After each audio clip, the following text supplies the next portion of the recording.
Focus bollettino culture erbacee, aggiornamento. Buongiorno. Piralide. Per quanto concerne gli appezzamenti a mais in semina ordinaria o ancor più in semina anticipata, man mano che passano i giorni viene a diminuire la convenienza di trattamenti contro la piralide. Questo perché man mano diminuisce la suscettibilità delle piante, diventano sempre più tolleranti e perché ogni giorno che passa aumenta il numero di larve che entrano nelle piante e che cominciano la loro attività di alimentazione sulle piante stesse.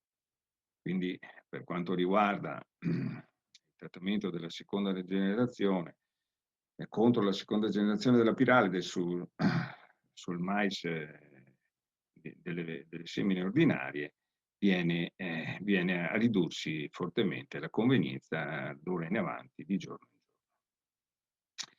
La convenienza invece potrebbe essere elevata per mais in semina ritardata o in seconda semina, soprattutto per quanto concerne la terza generazione che fra alcuni giorni arriverà. Seguite i bollettini perché vi saranno date indicazioni sulla comparsa degli adulti e soprattutto sull'inizio delle ovideposizioni della terza generazione. Ciò è particolarmente importante perché la terza generazione è quella più abbondante, quella col maggiore potenziale di ovideposizione e che quindi può danneggiare fortemente del mais ancora molto suscettibile, come il mais in seconda semina. Quindi abbiamo un mais su superfici più contenute, dove si concentreranno maggiormente le femmine di piralide per ovideporre e queste femmine avranno una densità molto maggiore delle precedenti generazioni, almeno così usualmente accade. Quindi vi è un potenziale di danno molto più elevato e quindi vi è da porre particolare attenzione. Quindi seguite i bollettini e avrete in tempo utile le informazioni per andare a osservare le piante e quindi capire se è necessario intervenire tempestivamente per controllare le larve della terza generazione, che ha, come detto, un potenziale di danno più elevato delle precedenti usualmente. Via brotica.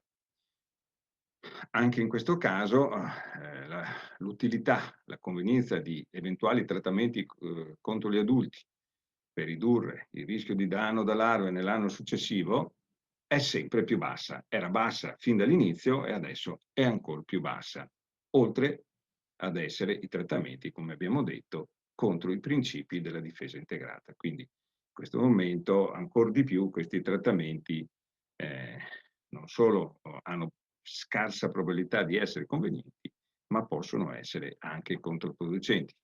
Un costo inutile che può comportare anche degli effetti collaterali negativi, quali per esempio l'aumento delle popolazioni di fitofagi secondari come acari e afidi a causa dell'abbattimento delle popolazioni degli antagonisti a causa di trattamenti insetticidi non selettivi.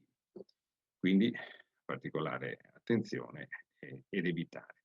Potrebbero esserci dei casi in cui dei trattamenti possono essere convenienti, questi casi sono quelli di mais in semina ritardata o in seconda semina, come descrivevamo prima, in cui se le popolazioni di via brotica fossero particolarmente elevate, si può stabilire con le trappole cornotropiche, vedete i bollettini precedenti, potrebbe esserci il rischio di danno alle spighe. In questo caso sono limitati, può essere, questi casi sono limitati, può essere conveniente fare un trattamento insetticida in pre-fioritura, però dopo aver accertato la sua convenienza con la stima del livello di popolazione con l'osservazione delle trappole